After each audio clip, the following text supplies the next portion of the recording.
Welcome back to Character Conversions, where I try to bring fictional characters to life in D&D. Today we will be dipping back into the Blind Warrior archetype, my personal favorite, and creating the former captain of the 9th Division, Kaname Tousen.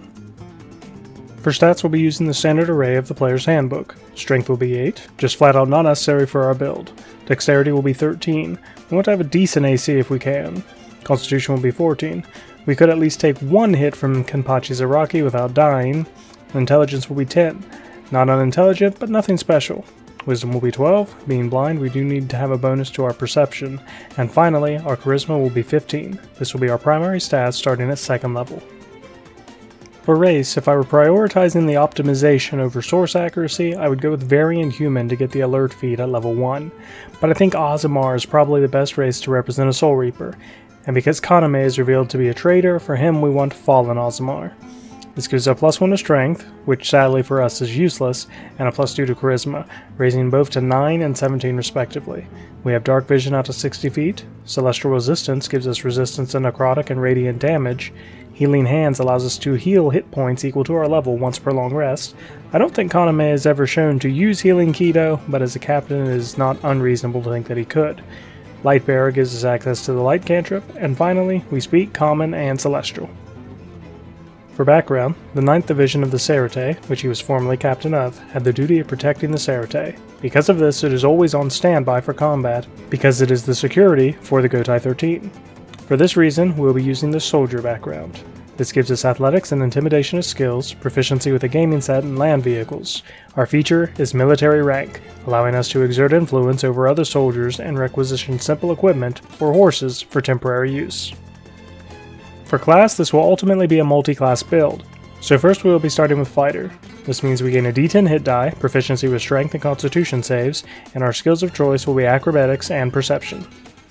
As a first level fighter, we gain a fighting style, which obviously we will be choosing Blind Fighting. This gives us blind sight out to 10 feet, so in melee we will be perfectly fine, but we have to worry a bit about ranged attacks beyond that. Next we gain Second Wind, allowing us to restore 1d10 plus our fighter level as a bonus action once per short or long rest. At 2nd level, we're going to change over to Warlock. Because Suzumushi is the sword of our dead friend, we'll be specifically going with Hexblade Warlock. This means we have a d8 hit die, we gain Hexblade's Curse, allowing us to curse someone within 30 feet as a bonus action, giving us a bonus to damage equal to our proficiency bonus, and causing our attacks to crit on a 19 to 20. If the cursed target dies, we regain hit points equal to our Warlock level plus our Charisma modifier. Next we gain Hex Warrior. This gives us proficiency with medium armor, shields, and martial weapons. After finishing a long rest, we can select a weapon we are proficient with that lacks a two-handed property, and we are now able to use our Charisma modifier in place of Strength or Dexterity. Our Pact Magic grants us 2 cantrips and 2 first level spells this level. For cantrips, we'll be taking Booming Blade and Sword Burst. Our Shikai can project a high-pitched tone when we draw it, so I think Booming Blade fits. Sword Burst I think is like a lesser version of Suzumushi Nishiki Benihiko. We create a multitude of blades, we just don't throw them. For first level spells, we will grab Cause Fear and Hex. Cause Fear because when Kaname takes your senses, he speaks about how no matter who you are, it will instill fear in you. Hex is simply to increase the damage of our sword attacks. At 3rd level, as a Fallen Aasimar, we gain the Necrotic Shroud ability, allowing us to transform for 1 minute and deal extra necrotic damage equal to our level on 1 attack each turn. This ability is a good stand-in for donning our Hollow Mask, I think. Now we'll be jumping over to our 3rd class, Bard. For skill, we'll pick up Stealth. We also gain Bardic Inspiration, allowing us to, as a bonus action, grant another creature within 60 feet a d6 Bardic Inspiration die. They can use this d6 to add to an ability check, attack roll, or saving throw in the next 10 minutes. We can use this a number of times equal to our Charisma modifier, and they replenish after a long rest. As a Bard, we gain 2 cantrips and 4 first level spells. For cantrips, we will go with Message and Vicious Mockery. Message to represent the Keto he used to broadcast to others throughout Huecamundo, and Vicious Mockery because we know he likes to monologue even if his Bankai has stripped you of your hearing. For first level spells, we will grab Bane, Cure Wounds, Featherfall, and Sleep. Our general build structure at this point will be focusing on debuffing spells like Bane and anything we can pick up that represents his actual abilities, such as Sleep, which he clearly used on Oryu after his battle with Mayuri. 2nd level bards gain Jack of all trades, allowing us to add half our proficiency bonus to ability checks we are not already proficient in. We also gain Song of Rest. Now we can increase healing during a short rest by a d6. Finally, we gain another first level spell. which we will choose Color Spray, giving us our first instance of stealing someone's sight. 5th level is our 3rd level in Bard, meaning we pick our college. We'll be going with the College of Swords to focus on our powers with Suzumushi. We gain several proficiencies we already have, but we also gain the ability to use a martial weapon as a spellcasting focus. Next we gain a fighting style, of which we'll be going with Dueling, increasing our damage by +2 when we wield a melee weapon in one hand and no other weapons. Next up is Blade Flourish. Whenever we take the attack action, our walking speed increases by 10 feet until the end of the turn, and if a weapon attack that we make hits, we can use one of 3 Blade Flourishes. Defensive Flourish allows us to expend a Bardic Inspiration to add the result to the die of our damage roll, and add it to our AC until the start of our next turn. Slashing Flourish allows us to expend a Bardic Inspiration to add the result to our damage roll, and also deal the damage to another target within 5 feet of us. Mobile Flourish allows us to expend a Bardic Inspiration to deal extra damage equal to our roll, and also push the target up to 5 feet plus a number of feet equal to our roll. We can then use our reaction to move up to our speed to an unoccupied space within 5 feet of the target.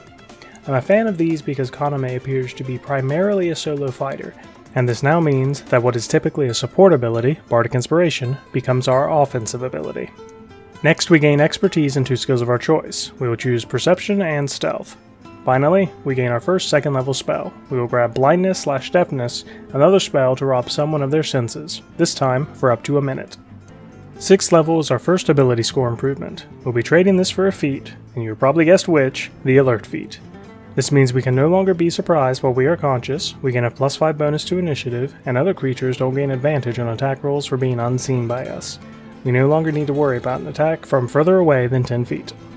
Next we gain an additional cantrip, of which we will pick up Thunderclap.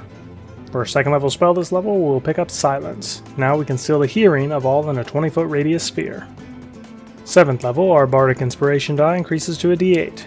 Next we gain Font of Inspiration, so now we regain all of our expended Bardic Inspiration when we finish a short rest. We gain our first 3rd level spell this level, of which we will be choosing Fear. It's a stronger version of Cause Fear. Now instead of one target, we can affect all in a 30-foot cone. 8th level, College Sword Bard gives us extra attack, allowing us to make 2 attacks with our sword when we take the attack action. For our 3rd level spell this level, we will be picking up Sending. Same reason for why we grabbed Message, but now with far greater range. 9th level is a quick one for us. We gain our first 4th level spell. We'll grab Dimension Door. Kaname is able to use Flash Step to travel large distances quickly after all. 10th level will be our next ability score improvement. We will drop one into our Charisma, raising it to an 18, and the other into our Strength, raising it to an 8. Reason we're putting it into Strength instead of Dex is because when I have only one odd ability score, I like to get a feat to boost it, so by leaving it open we can take Resilient later on and gain proficiency with one of the best saves. For our next 4th level spell, we will grab Polymorph. We can use this to represent our Resurrection, though I'm not entirely sure what creature best represents Suzumushi Hyakushiki Grela Grilo. Flying Horror from Guildmaster's Guide to Ravnica has a flying speed and even a sonic attack, but it is also only a CR3 creature and is only medium size, so it's a bit weak.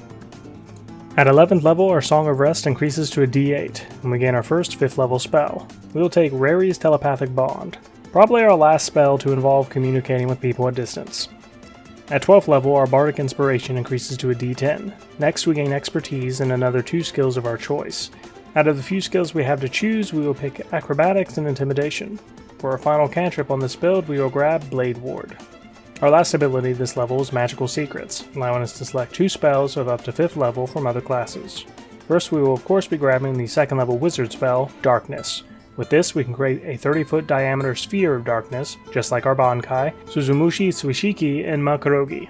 Our next spell will be the 5th level ranger spell, Conjure Volley. This spell can be used to replicate our Shikai power, Suzumushi Nishiki Benihiko. 13th level sees us gaining our first 6th level spell.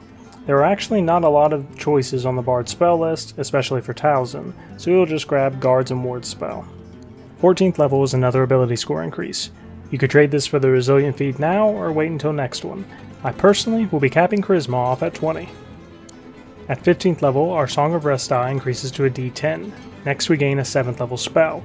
We will choose Regeneration to represent the high speed regeneration he displays after being hollified.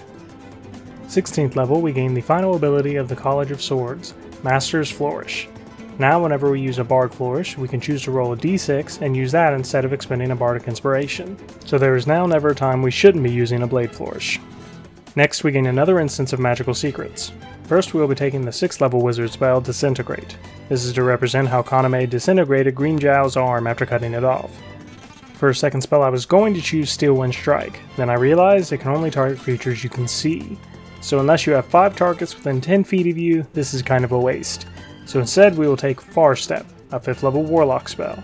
This allows us to teleport 60 feet, and then teleport again as a bonus action each turn. This is actually a pretty good representation of flash stepping. At 17th level, our Bardic Inspiration increases to a D12. We gain our first 8th level spell. Let's grab Antipathy and Sympathy. The Antipathy effect does allow you to cause fear in a great number of creatures, so I think it fits our general theme. 18th level is our final ability score improvement. And as I said, we will be trading this for the Resilient feat to raise our Dexterity to 14 and gain proficiency with Dexterity saves. 19th level, our Song of Rest die increases to a D12, and we get to grab our first 9th level spell. We will be grabbing True Polymorph to perhaps better represent a Resurrection. For 20th level, the capstone of this build will be our final magical secrets. Our first spell of choice will be the 9th level wizard spell, Gate. I don't feel like Garganta should be a 9th level spell, but oh well. For our final spell, we will take the 8th level wizard spell, Maddening Darkness. Now this is a larger sphere of darkness than what we can make with the darkness spell, but we will also not be personally fighting inside this one, as anyone who starts their turn in it suffers 8d8 psychic damage if they fail a wisdom save. End result sees us with 135 hit points. Depending on the armor we choose to wear, we could have an AC of 13 to 17. Our main strategy is to debilitate our enemies with spells like Silence and Darkness, and cut down our enemies while they are weak. For team fighting, we'll probably mostly use spells like Bane, Blindness/Deafness, and our Fear spells so as to not debilitate our allies as well. Our biggest issue will be that all of our debilitating spells require concentration, so we will never actually be able to deprive someone of sight and hearing at the same time. Which is a shame, but that is why we have expertise in stealth, so we can at least do that to hide in our darkness as we cut our enemies down. Thank you for watching. Please like, share, comment your opinions or suggestions for new builds. I hope all of your 20s are natural. See you next time.